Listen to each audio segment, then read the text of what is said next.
toujours près de moi. Bon jeudi, bienvenue à votre émission de La Victoire de l'amour. J'espère que vous allez bien aujourd'hui, qu'on se prépare à vivre une belle journée. Comme on le fait tous les jeudis, on accueille un nouveau venu depuis quelques semaines déjà à La Victoire de l'amour, notre ami Simon, et l'homélie avec le frère Benjamin.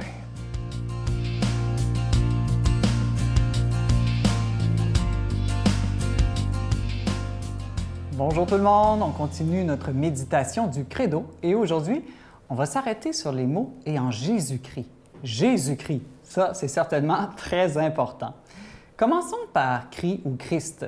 Savez-vous d'où est-ce que ça vient? Ça vient d'un mot hébreu qu'on traduit parfois par le mot « Messie ». Bon, Messie, qu'est-ce que ça veut dire? Eh bien, vous allez voir, c'est un peu étrange. Ça veut dire « loin du Seigneur ». Attention, pas loin dans le sens éloigné, mais dans le sens de « enduit ». Enrobé. Hein?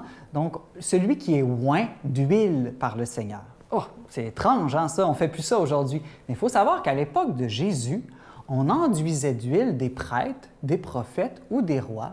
Pourquoi? Pour les consacrer totalement à une mission spéciale, une mission divine. Alors là, il faut se dire, si Jésus, il est le oint du Seigneur, c'est qu'il a une mission spéciale, une mission divine. Quelle est cette mission? Eh bien, c'est l'autre partie de son nom qui répond à cette question-là, Jésus. Vous savez qu'est-ce que dit Jésus? Ça veut dire « Dieu sauve ». Voilà la mission de Jésus. Jésus, c'est un sauveur. Il est venu pour me sauver, pour te sauver, pour nous sauver tous, en fait. Mais de quoi? De quoi Jésus est venu nous sauver? Si on n'a pas besoin d'être sauvé de rien, on n'a pas besoin de Jésus et on n'a pas besoin de Dieu. Donc, il faut que chacun se pose la question personnellement. Moi, de quoi j'ai besoin d'être sauvé? Peut-être que j'ai besoin d'être sauvé d'une vie absurde. Peut-être que j'ai besoin d'être sauvé de la peur. Peut-être que j'ai besoin d'être sauvé de moi-même, de mon orgueil, par exemple. Peut-être que j'ai besoin d'être sauvé de certaines souffrances, de certaines maladies aussi. Dieu est là pour nous sauver de tout ce dont on a besoin d'être sauvé. Mais le plus important, c'est que Jésus est venu pour nous sauver de nos péchés. Un mot qu'on n'aime pas trop, hein, des fois. Mais qu'est-ce que c'est que le péché? Le péché, c'est une cassure de relation. C'est briser notre relation entre nous et Dieu. Et donc, ça nous révèle un peu comment Jésus nous sauve. Jésus nous sauve en refaisant, en réconciliant les relations cassées entre nous et Dieu. Et donc, Jésus, c'est un expert de relations. Et c'est pour ça que moi, j'aime bien penser que si Jésus, c'est un expert de relations, il fait une sorte de trait d'union, d'échelle entre moi et Dieu, entre le ciel et la terre. Et c'est peut-être aussi pour ça qu'au milieu même du nom de Jésus-Christ, il y a un petit trait d'union. Pensez à ça. Ce petit trait d'union-là nous rappelle la mission de Jésus de nous relier, de refaire la relation entre moi et Dieu. Donc, à chaque fois que vous redirez le credo « Je crois en Jésus-Christ », pensez que vous croyez en votre Sauveur qui fait le trait d'union entre vous et Dieu. Voilà quelque chose d'absolument important. Et n'oubliez jamais, ça c'est votre devoir pour cette semaine, posez-vous la question, de quoi moi, aujourd'hui, j'ai besoin d'être sauvé? Et dites-le dans la prière à Dieu. Jésus, j'ai besoin que tu me sauves de ça. Et soyez attentifs, Dieu exauce toutes nos prières au meilleur moment et des fois d'une manière plus spectaculaire, complètement différente que ce qu'on avait imaginé. À bientôt! Notre Père qui es aux cieux, que ton nom soit sanctifié, que ton règne vienne, que ta volonté soit faite sur la terre comme au ciel. Donne-nous aujourd'hui notre pain de ce jour. Pardonne-nous nos offenses comme nous pardonnons à ceux qui nous ont offensés. Ne nous laisse pas entrer en tentation, mais délivre-nous du mal, car c'est à toi qu'appartient le règne, la puissance et la gloire pour les siècles des siècles. Amen. Mon Père, je m'abandonne à toi. Fais de moi ce qu'il te plaira. Quoi que tu fasses de moi, je te remercie. Je suis prête à tout, j'accepte tout, pourvu que ta volonté se fasse en moi, en toutes les créatures.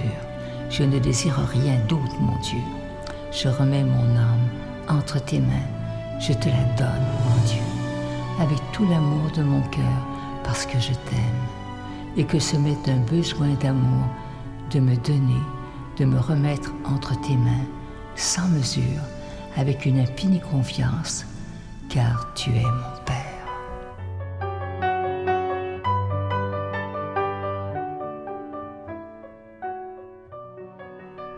Je suis tellement content de vous parler de ce magnifique cadeau du mois. Regardez-le bien à l'écran. C'est vraiment de toute beauté. C'est une exclusivité de la Victoire de l'amour. Il s'agit de la croix lumineuse de la résurrection. C'est en acier inoxydable, donc ça ne ternira pas. C'est hypoallergène. C'est orné de petits zircons. Ça inclut la chaîne et ce bijou, il est déjà béni. Je vais prendre le temps de vous remercier de tout cœur de ce que vous faites pour la Victoire de l'amour. Et je vous rappelle que c'est avec un don de 25 $ et si vous en voulez deux, avec un don de 40 $. Je vous donne l'adresse. La Victoire de l'amour, case postale 120. Succursale Boucherville à Boucherville, le J4B 5E6, je vous la redonne. La Victoire de l'amour, case postale 120, succursale Boucherville à Boucherville, le J4B 5E6. Également par téléphone, par carte de crédit du lundi au vendredi de 8h30 à 16h30 dans le 514-523-4433, 523-4433 ou sans frais le 1-888-811-9291. 1-888-811-9291 et aussi sur notre site Internet.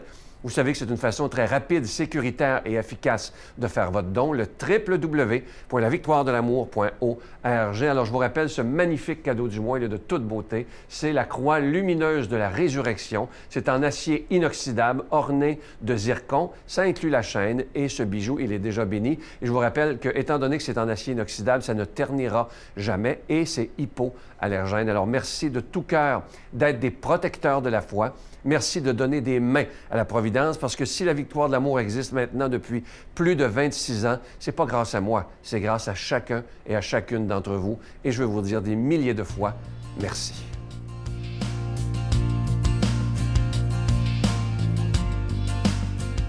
Mon Dieu, donnez-moi la sérénité d'accepter les choses que je ne peux changer, le courage de changer les choses que je peux et la sagesse d'en connaître la différence. Amen.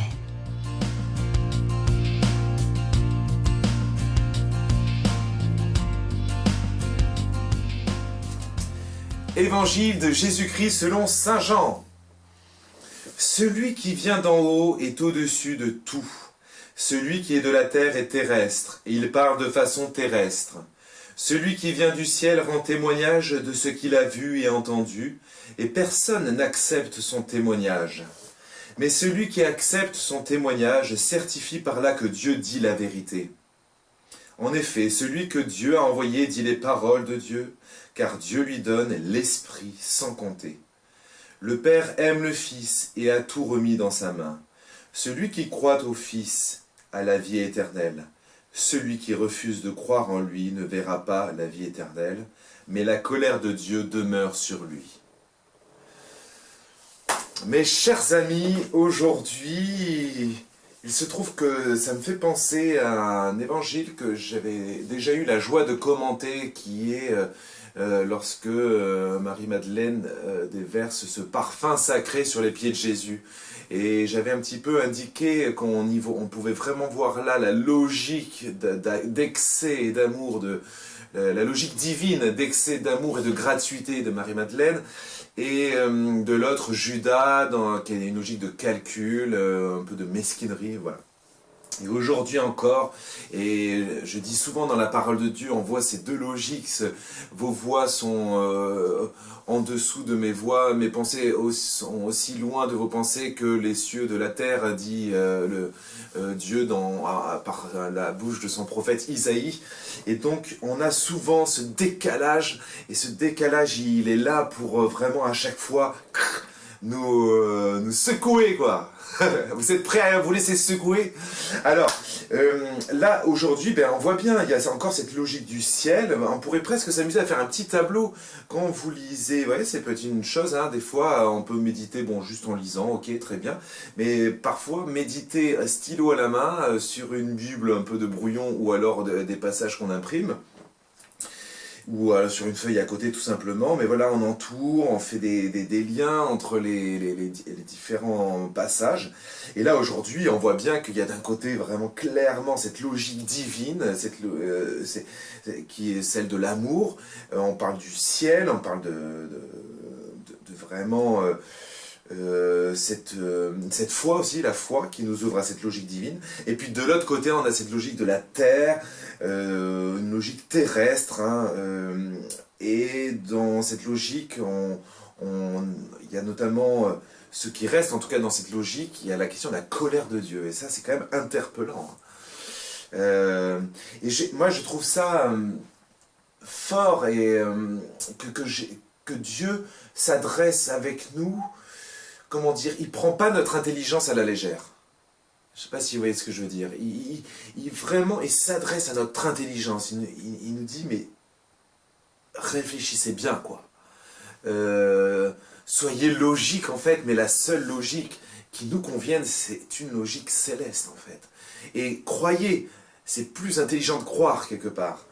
Il y a vraiment un appel qui s'adresse à notre esprit de décision. On n'est pas obligé de forcément avoir fait une expérience mystique incroyable pour se dire « mais oui, ça c'est vrai, ça sonne juste, il y a quelque chose qui est fort, y compris intellectuellement ».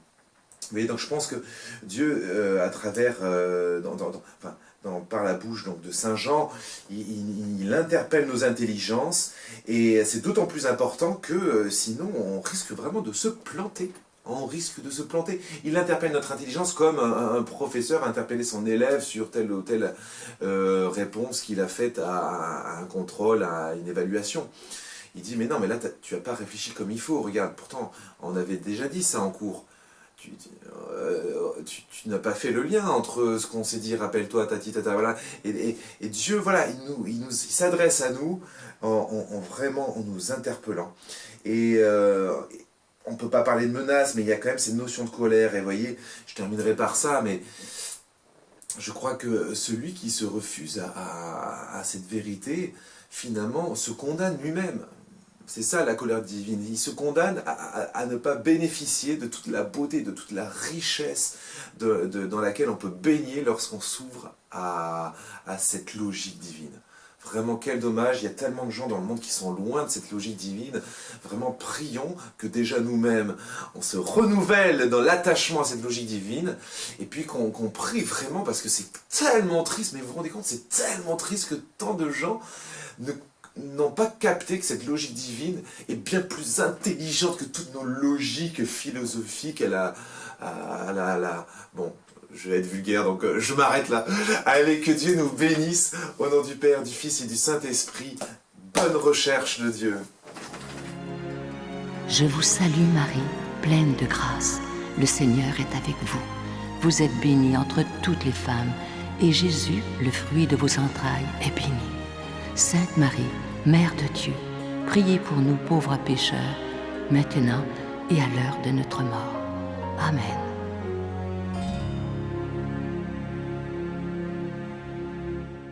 Je vous laisse avec une très, très belle pensée qui dit ceci. Écoutez-la bien.